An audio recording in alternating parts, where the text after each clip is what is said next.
Huh, grabe. Ang tigas talaga ng ulo, no? Yung sa nag ano ka na, nagbigay ka na nga ng tip, nagbigay ka na nga ng video, kaso eto, inulit pa. Hmm. Pagawa siya sa ano, Las Piñas, ayan. Peke yung valve seal. Pangalawa, ito yung worst eh.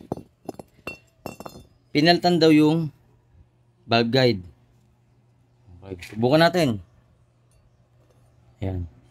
Oh, grabe oh. Laki ng uga.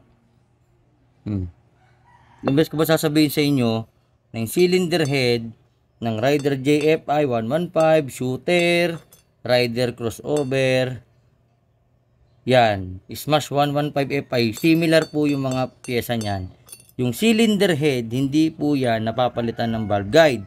Okay, buong cylinder head po yung pinapalitan dyan. Kaya nga po, hindi nyo po pwedeng palitan to ng valve guide dahil wala po siyang kaparehas. Okay, tigas ng ulo.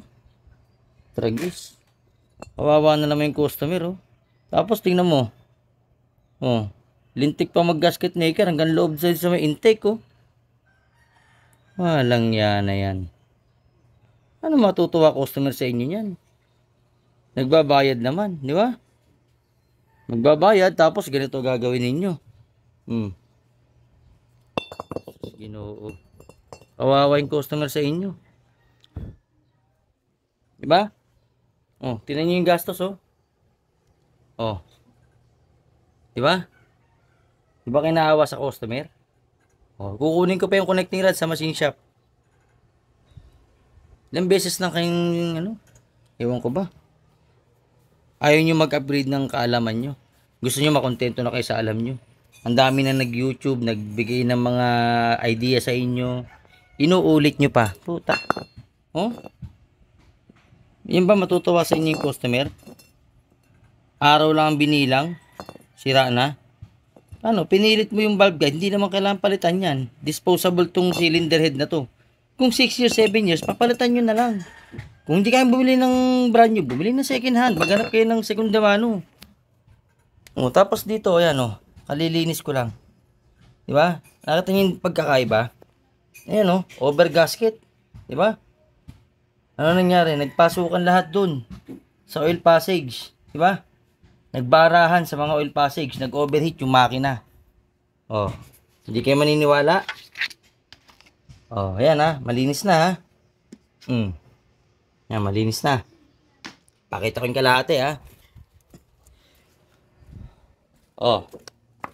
Ayan oh, overheat. Diba? Sunog. Oh. Sabihin nyo hindi sunog yan. Ang baba ng oil level, tapos sunog ang makina. Diba? Paano?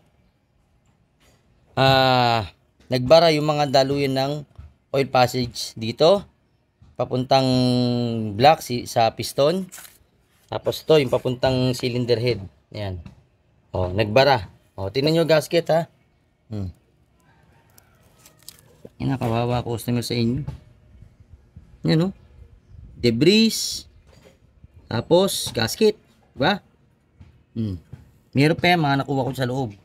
Hindi ko na pinakita. Grabe, kawawa yung customer eh. Diba? Tinulak dito yung motorsiklo. Oh.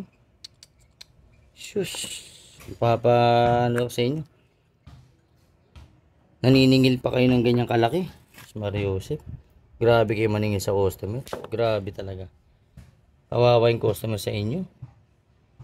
In-overhaul na. Ngayon, i-overhaul ko ulit.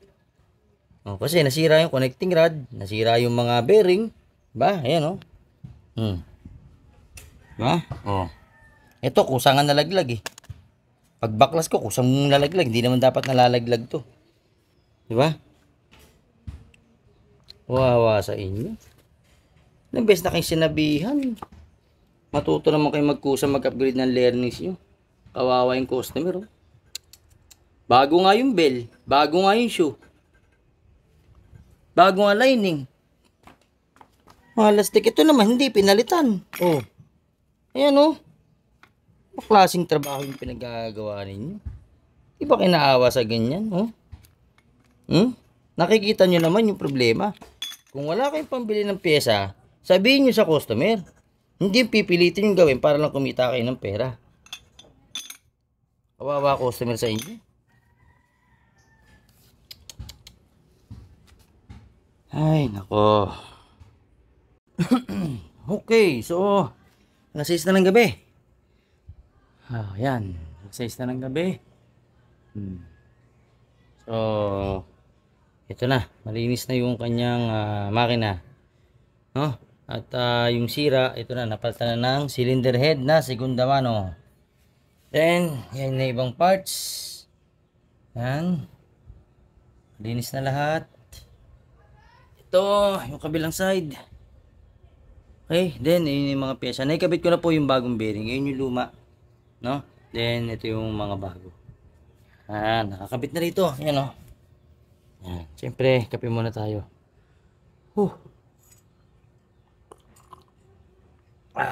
Sarap. Yan. Malinis na rin yung kanya paglalagyan ulit, no? Ganun lang, kung saan ka nagbaklas, linisin mo na rin. Lagyan mo ng konting effort, no? Para matuwa rin si customer. Yun yung part na sira. Ito. Hiniwala ko na nga. Baka ano pa. Yan yung connecting rod. Ayan, sigunyan na bago. Yun yung mga buo pa.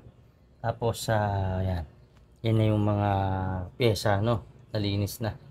So, yan. Talagang nililinis ko po yan, no? Harap at likod. Ibig sabihin, inside and out.